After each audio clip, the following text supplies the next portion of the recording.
Lodi, and we're back again for another episode of It's Up to You. This is your host, Christopher Digo, ng inyong Lodi Digs. At ako naman ang inyong sporting bestie, Christine. At kami ang inyong mga Lodi na maghahatid sa inyo ng panibagong kasiyahan para sa panibagong episode ng It's Up to You. Dito lamang yan sa Isa TV, your only island TV channel. Para sa episode na ito, isang bagong grupo ng kabataan na naman ang inyong matutunghayan. Yes, for the bestie. Para sa episode na ito, isang mga grupong young journalists ang ating makasama, di ba? Kabataang mamamahayag, di ba? Walang iba kundi ang Basilan National High School Broadcasting Team. Yes. So, Lodi Diggs, excited ka na ba na makasama natin sila? Although nakakasama na natin sila, oo, everyday dito. Pero ito na yung huling araw na makakasama natin sila dahil sila ay may panibagong yugto ng pupuntahan, di ba, Lodi? And also, we will get a chance to talk kung ano ba yung mga nag-experience nila, di ba, during training days. Kung ano bang nararamdaman nila at ano nga ba ang feeling ng pagiging isang kabataan na mamamahayag, di ba, Lodi? So wala nang ano. Yes, what are we waiting for? Let's go at kilalanin na natin sila. So ngayon guys, kasama na natin ang Basilan National High School Broadcasting Team. So guys, kamusta kayo? Okay lang. Okay lang? Di ba kinakabahan? So yun, sige. Pwede nyo bang ipakilala ang inyong sarili sa amin at the same time yung role ninyo sa team? Yes.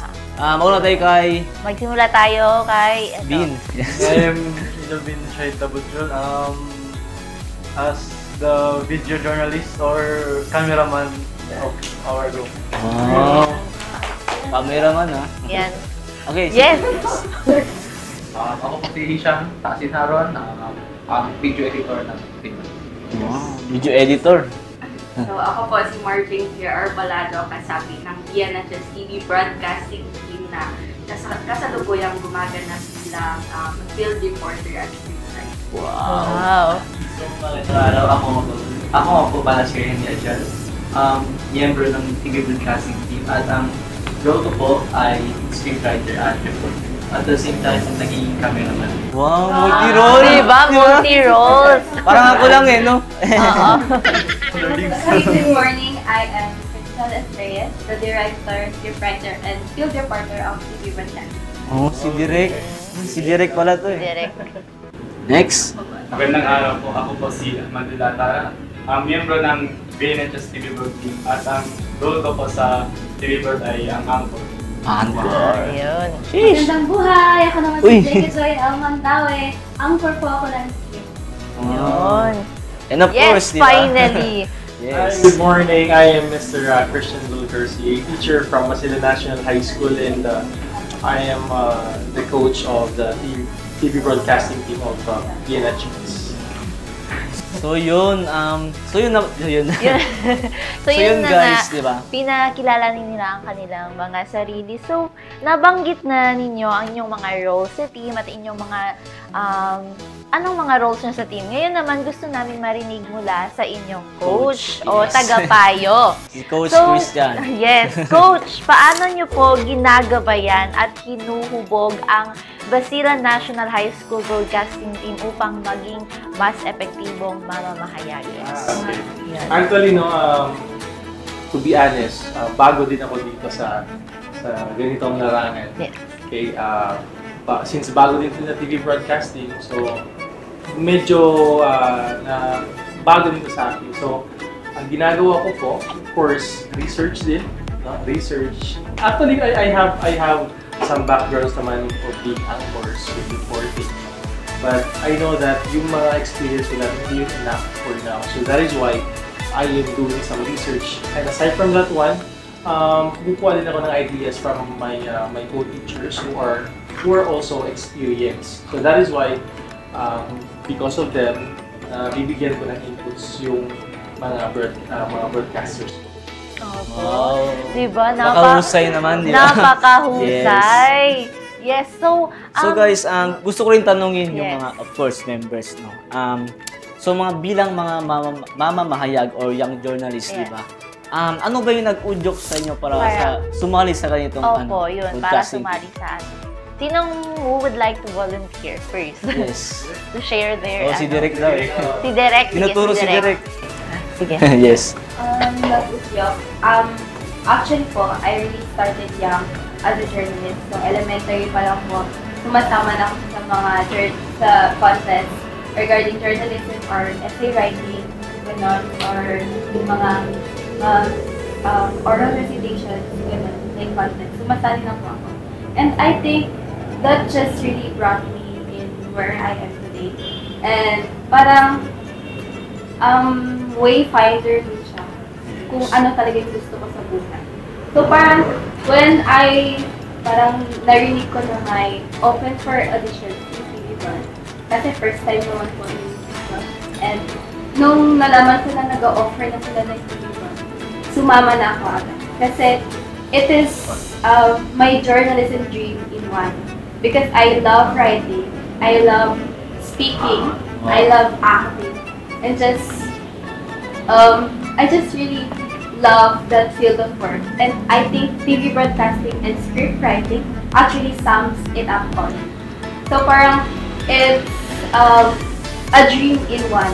So wala talaga ako nag-audition and I really auditioned. Kahit like I was a feature writer, also the feature editor of the Island City Journal. Wow! Iba talaga pag Derek no? Oo. Grabe. Pero tama yun kasi yung sa broadcasting kasi ano nang lahat. Pwede ka maging scriptwriter, maging artista, di ba? Pero nakakatuwa, di ba? Kasi yung naging starting point niya is magiging writer. Yeah. And then as the years goes by, she engaged in different competition. Kaya yun, until now, di ba? Mas nag-improve na di ba? Nakikita natin kasi during these training days nila dito, talagang si Derek yung isa sa mga gumagabaling pagwaing coach nila. Diba? So, sino pa who would like to share?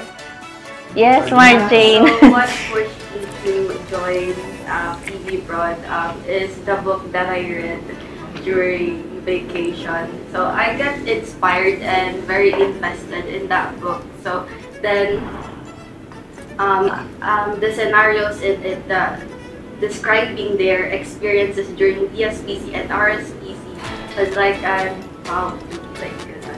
So I can really say that from that book I got the courage to audition po and was fortunate enough to get in. So yeah. So anong book pala na nabasa mo? Here I come. Oh, here. She would like to gatekeep it. Oh man! Ayaw i-share. Ayaw talaga. Oo. I think that book is powerful enough para naman to push her talaga na to be part of the broadcasting team. Yes. So, yes. Sino pa gusto mag-share? Ito gusto ko marinig. This is voice na tayo, diba? Ito gusto ko marinig kay Bean. Yun, diba? Ito tayo. Ito si Bean. Sige. Nag-push sa akin sumama sa TV Broad. Yung nalaman ko na sumama si Isham. So dalawa pala sila. Mag-best friend talaga eh. Oo. Last year, hindi naman ako sa fan sa TV Broad sa Photo Journey. So nung nalaman ko may cameraman here sa TV Broad, like sabi ko may knowledge din naman ako sa camera. Kaunti lang, kaya lumukan ko. Tapos, without knowing na mahirap pala dito. Talaga? Oo, kasi you need to think of others din. Wow! Sir Chan, narinig niyo po yun. At the same time, nag-enjoy ka naman. Opo. Nag-enjoy naman. Other than that, yung nag-push din sa akin is kasi bago yung TV Broad, kaya gusto ko i-try. Makabilang as one of the pioneers. Diba? And nung nalaman ko kasi by ano ba tawag yung English pati Filipino? Category. Yung di ba sa bus dati iisang bus sila? Like Filipino and English, magkaibang bus. Nalaman ko si Tony yung isang kasama namin sa Radio Broad. How about this, Tony? Ano? Kasi English din man siya. Ah, Hindi okay. siyang English. Nung last ako sa Photojourn, Filipino. Nasa kabilang bus ka. Kabilang bus, kaya alam ko yun. Oo. Kaya gusto mo sa sunod, makasama kasi sa bus. Gano'n. Okay.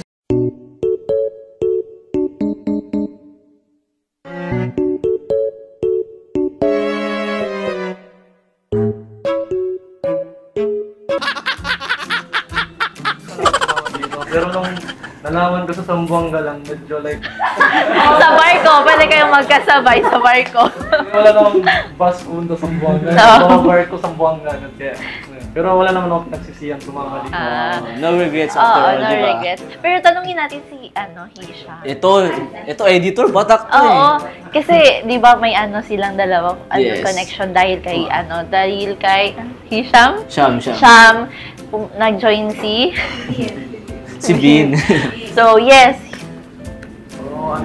Okay, yung nag-udyok sa akin, wish para sumama sa TV broadcasting team. Kasi kahiligan ko na po yung mag-edit. So, nalaman ko po na may may broadcasting category sa Cybernet. Sinabi ko sa sarili ko na susubukan ko po sumama dito para ma-improve yung skills ko. So, that's all. Doon ako para ma-improve yung skills. Pero ito yung na-observe ko kay Sham, di ba? Anong training nila dito, first week ata yun. Ang bilis maka-adapt, tinuruan siya ni Circuit ng OBS, After Effects. Like, 1 week nagawa agad. Like, kung ako to siguro, it takes 3 weeks for me to overcome it, i-apply yun sa sarili ko. Kasi Sham, 1 week pa lang, girl. Passion niya. Passion niya kasi talaga, di ba? You're working with, passion mo talaga yun. Kasi gusto mo talaga yun, di ba? Ayan, may tanong ako sa inyo. Hindi madali ang pagiging isang mamamahayag, lalo na sa murang edad. Ano ang pinakamalaking hamon na inyong hinarap bilang bahagi ng Basilan National High School Broadcasting Team? Marami po, super rami. Pero siguro yung core talaga, super struggle nun if, intindihin mo kung what truly means is yung sinalitan mo. Yung pinasukan niyo po. Kasi gaya ng mga expectation namin, mga perception namin na bibig naman yung shoot lang yan, ganda-ganda lang, project-project lang sa camera, ganun po, diba? Pero nung nasubukan na namin yung session, hindi siya madali. Parang sabi ko nga sa mama ko, I had this conversation with her, feeling ko din ako sa gender, feeling ko ga-work na ako. And it's really different if you're in a setting like this na pag nakikita mo na may katrabaho ka, may boss ka, may kailangan ka follow. And nakita ko po din yun sa TV. So ayun, ganda pala ng sistema nila dito, ganyan. Pero for sure, mahirap ang adjustment as a journalist. Mahirap ang adjustment and mahirap din i-break yung anong tawag din yung pagiging mediocre. Alam mo, binibigay mo na yung best mo, pero pag critic, oh my God. May kulang ba pala? Hindi pa pala enough yun. Parang gano'n, mahirap talagang i-improve ang sarili. Mahirap yung process pala na pag-improve ka. Kasi hindi mo kasi masabi sa sarili mo. Kailangan mo lang ng taong mag-evaluate sa'yo, magbigay sa'yo ng constructive criticism. And dapat matibay ka na po sa dito. Yes. Kasi of course, at the same time, dapat Nakatulong naman yun sa iyo, di ba? For your own good naman yun lahat. So ngayon guys, next question. Sa digital age ngayon, napakaraming impormasyon ang mabilis na kumakalat. And ano ang pananaw ninyo sa responsibilidad ng isang journalist, lalo na sa panahon ng fake news? Yes. Actually po, as a journalist, like you deliver news, you can express, you can give information to your write-ups, to your articles. So like, it's a very big responsibility to maintain the accuracy and the correctness of your articles or your write-ups or what you deliver in the news or what you say on radio. So it has a lot of aspects, and in that all aspect, you need to maintain the accurateness of your work. So, as a journalist in the battle of fake news, like you really need to higher up your norms. You need to check everything if it's factual, if it's right, if it's disturbing to the audience that you will deliver. So it is very important, and it is so crucial that you know how to critically check like all the informations you gather and you transform into your way of delivering information. So like when a journalist will observe like the responsibility for fighting against fake news, then the listeners or the audience will follow. So once the journalist knows how responsible it is to fight against fake news, the audience will also follow that they need to counter-check as well if the news and the information they are gathering or absorbing is true. Di ba? I like the insight. Yes. Isa talaga sa pinaka-crucial nyo na gawain bilang journalist, di ba? Yeah. When you gather information from different communities or other cities, di ba? Yes. You should always do fact-checking and if yung source na yun legit talaga, di ba? Because yun talaga asa ng audience or manonood, di ba? Dapat totoo talaga, di ba? Hindi yung fake news. Yeah, kasi yung mga journalists ay magre-rely kasi sa kanila yung mga audiences. So what you're going to deliver, yun ang paniniwalaan ng mga audience. So important talaga ang fact-check. Paulit-ulit na fact-check talaga. Yeah. Doing some researchers, ganda researching. But anyway, thank you so much. I like the insights. Tama talaga yun. Iba talaga si Direk mo. Yes. But so bilang kabataan, paano nyo gustong gamitin ang journalism para makatulong sa inyong komunidad? Yes. Would like to answer na. Would like to Bilang kabataan, paano nyo gustong gamitin ang journalism para makatulong sa inyong komunidad? Perhaps to be the voice of those who can speak up. Kasi it's easy to see the bad situations. However, like nobody can speak up. So as a young journalist, perhaps I can talk about it po kahit na bata pa. Ayan. How about kay Atara? Gusto ko marinig from Atara. Paano maka-inspire ng ibang kabataan teachers? Do you want to start journalism? To me, kasi like when I was elementary, hindi talaga journalism yung sinasalihan ko. Yung sinasalihan ko is sports. More on sports talaga. Yeah. Hanggang sa grade 8, sabi ko, why not try try ko din mag-journalism, magsulat yan. So, yun na dahil na din dun sa mga kaibigan ko, sabi na, why not try ganito? Ganun, sumama lang din ako sa kanila. So, kapag na-try mo yung journalism, it's really fun. Sana na kung passion mo talaga ito, yun talaga yung magbibigay sa'yo. Kaya, yun. So, advice ko sa mga kabataan if they really want to start. So, start na talaga kayo since wala namang mawawala kung i-try mo. Yun. Yes. Then, last question. Ano yung message niyo para sa mga kabataan? Gusto rin maging young journalist? Mga kabataang Isabelenyo na gusto rin i-try maging journalist. Yes. Okay, so first and foremost, sa mga gustong maging journalist, first of all, dapat nandiyan talaga sa'yo yung confidence. Dapat for the passion, dapat pahayag mo kung ano yung process mo. Yes. And also, dapat maging responsible ka rin na journalist, maging matapat, maging mapag-seek. Dapat totoo talaga yung mga sinasabi, yung mga sinusulat mo na or ginagawa mo ng article. Kasi yun talaga yung journalism to provide, to share some information, truth information. Yes, totoo naman, di ba? Anyone, sino ba? Ano yung mensahe nyo sa mga kabataan? Mensahe?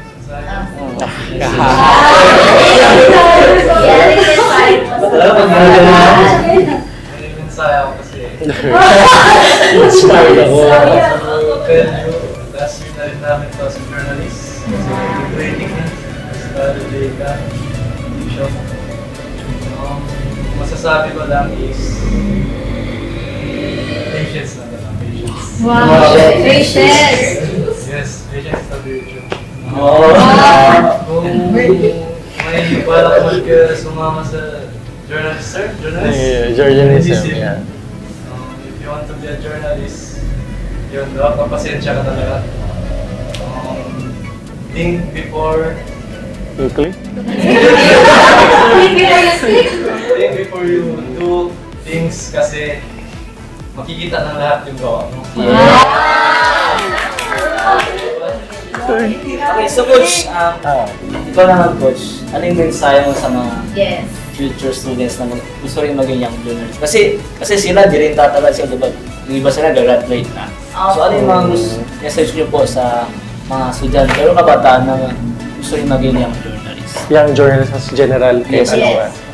Yeah, my advice or my message to the young people, no? Try journalism kasi may mga kabataan kasi tayo ngayon na confused pa kung saan sila in line, no? Some are in sports, some siguro pang chill-chill lang. So yung mga kabataan ngayon na pa-chill-chill lang, why not try journalism? Kasi though they think that they cannot speak out, they cannot talk, they cannot express themselves, no? Sometimes in writing, magagawa nila yon. So, ganon, just try journalism. Madami kasi na tayong categories. Unlike before, during our times, kukunti lang talaga ng categories. So, fortunate for them right now kasi madami talaga tayong categories na masasalihan. And of course, isa na rin to yung TV broadcasting kasi for now, 4 kasi ang mawawala. Graduating kasi sila. So, we are looking for some potentials, students like them na i-complete ulit yung TV broadcasting. So, just join kasi madami kasing temptation kasi ngayon eh. Pwede silang mapunta sa bisyo na hindi maganda. So, kagaya din ng sports, 'di ba? Sabi na nila, do sports, no? Instead of doing bad things there. The same with journalism. Why not be the champions of truth? No? As young as you are, be the champion of truth. Kasi rampant right now, I mean, youth right now, exposed sila sa social media and social media is everywhere. Yung mga balita na kuha sa social media is hindi natin alam kung totoo yan. Pero kung mahasa natin yung youth na to be the champion of truth, diba? Isipin natin kung lahat sila alam kung paano ibigay yung totoo sa public. Wala nang fake news. Challenge for all young journalists. So mga kabataan na nanonood, sana nainganyo kayo maging part of journalism in the future. Diba? So anyway guys, thank you so much for allowing our invitation. Na ma-feature kayo sa It's Up to You show. Yes. So may gusto po ba kayong pasalamatan? Or shout out? Yes, ako personally, we would like, I mean, of course, as a team na, no, we would like to thank our mayor, you know, Mayor Dada, kasi without her consent, no, probably walang ganito ngayon. Kasi we badly need the help of Isa TV production team. So, of course, thank you so much, Mayor Dada, through Ma'am Mendry as well, na i-head ng CIO. Siya talaga, open arms talaga na tanggapin yung hinihinging tulong namin. Kasi as of now kasi kulang pa kami ng equipment, no? And kagaya nga nila, bago din ako. And actually bago din talaga to sa Isabela City Division. So we really need help. We really need the expertise of Isabela City, Isa TV production. So thank you so much, Mayor. Thank you so much, Ma'am Mendry. And of course, thank you so much yung as a whole yung Isa TV production team din. Ma'am Tin, Sir, sa lahat na Sir Keith, Sir J-Rom, lahat ng bumubuo ng Isa TV. Thank you so much kasi without itong team na to, itong mga tao na to, hindi matitrain yung mga bata.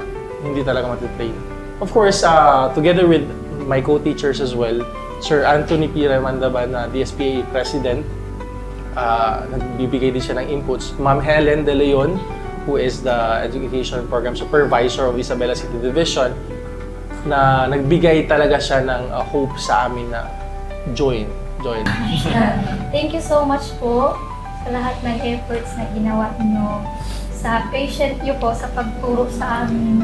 And parang sometimes parang hinagaw na namin yung buong studio or nakikisudio na lang kayo.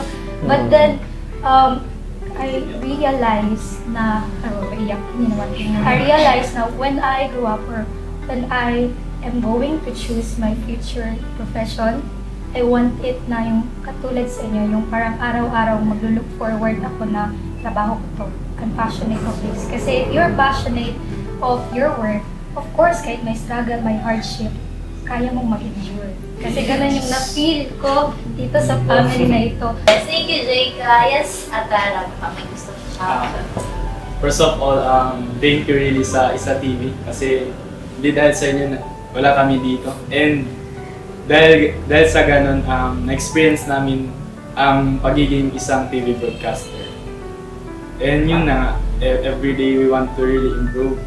And ganun, since graduating din yung mga kasama ko, naisip ko yan, what if kung ganun, like, manalo kami sa RSPC, ganyan, since graduating yung mga kasama ko.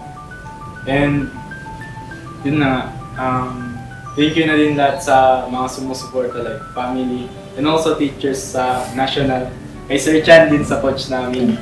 And yun na. Yes. Okay, si Crystal. Siguro So like sa lahat po na nagbigay sa amin ng opportunity to be here or to even like be in this place, like it's a very thankful talaga as in. Like imagining na after this days po, hindi na kami masyadong babalik dito. Like kasi nasanay mo kami na everyday is a TV, everyday is a TV. So like, after this, like, gagraduate na din po kami. So like, it is a very big, I'm really thankful to like experience this place. Like, this has become a home to me. And nag-open po talaga siya ng doors para like, ma-appreciate ko po yung broadcasting. Yun. Thank you, Crystal. Yes, Rian. Okay, so first of all po, thank you po talaga yung Isa TV sa pag-welcome sa amin sa inyong home. And parang naging home na rin po namin. So, marami po, masasabi ko po talaga marami na po kayong natulong sa amin. At I think we're ready na talaga for our RSPC. At mga 99%. Wow! Ano tayo, safeguard? Isa na po na 1%. Germs ka na. Thank you. So yes, Margie. So first of all, I wanna thank the Isa TV po talaga for welcoming us, for the warmest welcome that I had. So maraming salamat po talaga, and we're beyond grateful for everything. Thank you so much. This is another side. Especially to Sir Kids, Sir Jay, and Sir Kids. Sobrang po yung tulong nyo sa mga knowledge na nagbigay sa amin. Sir Chelly for plastic vision. Okay, sir. Huwag na yun! Ma'am Helen, para trust sa team namin para mag-go sa RSPC. Thank you din sa parents ko kasi sa full support na sa staff. And thank you so much. Pati ako na-emotional dahil sa kanila. Ito na pala yung last day nila with us. I'd like to give my warmest so,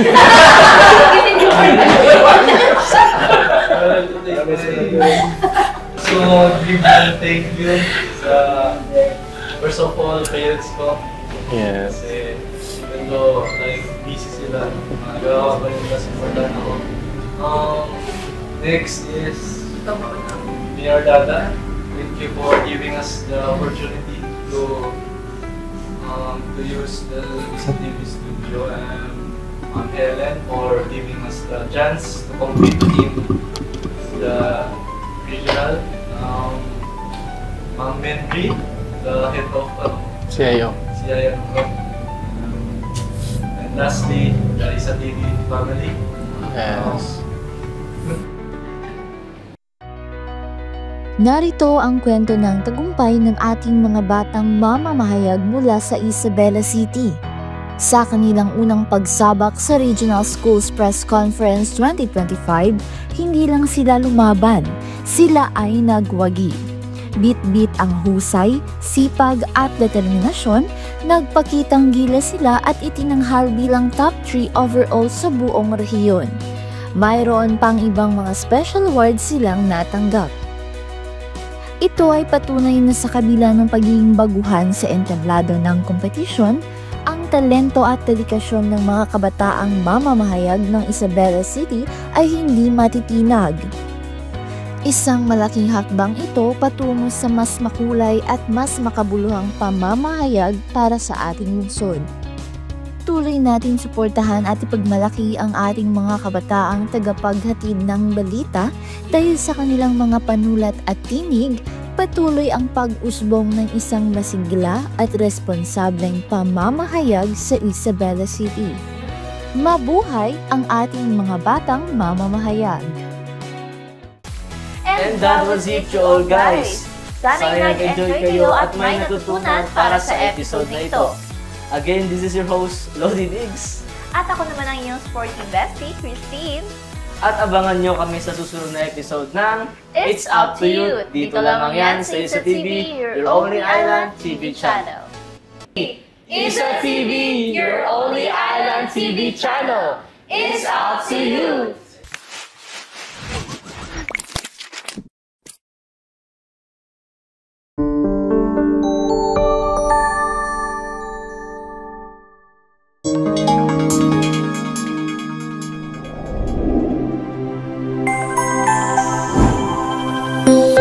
Isa TV Production.